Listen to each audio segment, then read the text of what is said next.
Hello and welcome to another update video on ICP. Well, what a boring day across the sector.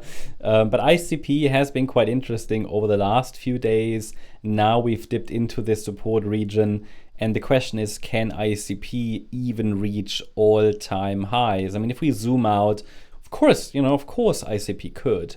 But that would require at least a break above $900. I'm not even sure if this is the actual start. It will be difficult to actually measure what the all-time high actually is.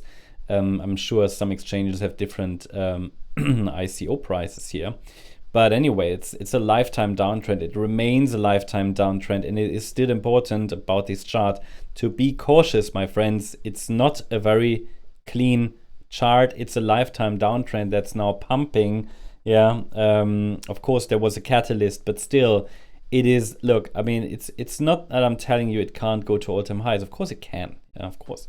But we need evidence and structure, and this is a chart that has only moved down in its entire life cycle, right? Of course, now we start to see some movements to the upside. What I like is that we got a break above these swing highs here around 630, yeah? That's what I particularly like, because we could break above them, also hold now a little bit above these levels. Breaking below wouldn't necessarily, let's say, destroy the upside reversal structure, but it would already be a first hit. I'm going to zoom in a minute and take a look at the microstructure, but I wanted to zoom out to help you understand why exactly the current price point that we've reached is so important, around $6.30 roughly, yeah. Because that's where all these swing highs are from May and from July, and from August and so on, and also here from March. And we're now holding above it still. Okay, so that's positive. The next larger resistances, you see them here. It's a December high 2024, around 1540. And then $20.70 is the swing high from March 2024. So whenever we track for a trend reversal, and the market can always reverse from an all-time low, absolutely. But then there are two things I need to see. I need to see, first of all, a 5-wave move. I want to see a movement to the upside in 5 waves. And then I want to see a break above resistance. One of the two is already an indication that we're turning around. Both is best.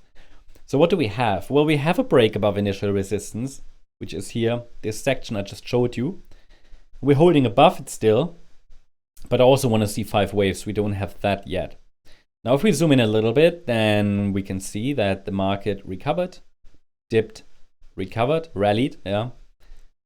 And now we are in a dip, in a correction. And one more high would give us the 5 waves. Now, I shared with you this important area around 620, 630, 640. This is important just from a structural point of view, and I think that's one of the reasons why we're currently trying to find support here. ICP is trying to build a low there, trying to form a low. What is more important from an Elliott wave point of view, though, is that we're holding above the $5.23 level. That's the 50% Fibonacci retracement. As I said, at 523, we're holding above that one as well. And if we get something like this, like an ABC structure, that would be perfect.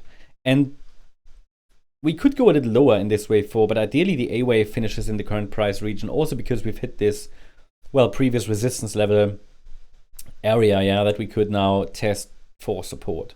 So if we get a bounce, if we get a move to the upside from here, the first resistance area is $7.82 to $9.38.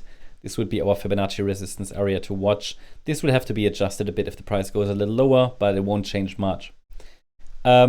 It could be that we break out directly. If that happens, it's probably rather an extension in the 3rd wave, not yet the 5th wave.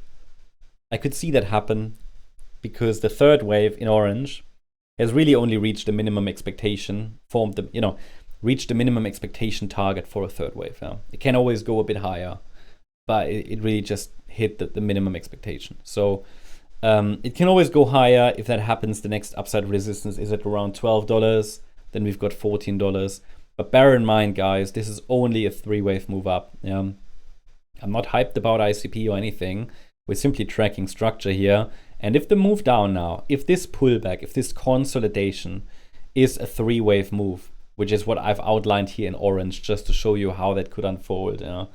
There is a chance to go higher in a fifth wave, and that would obviously be a good signal that, yeah, I mean, it's not a promise to go to all-time highs, but it will open the door to a nice setup, to a nice swing trade setup in wave 2, which would then be the corrective pullback afterwards.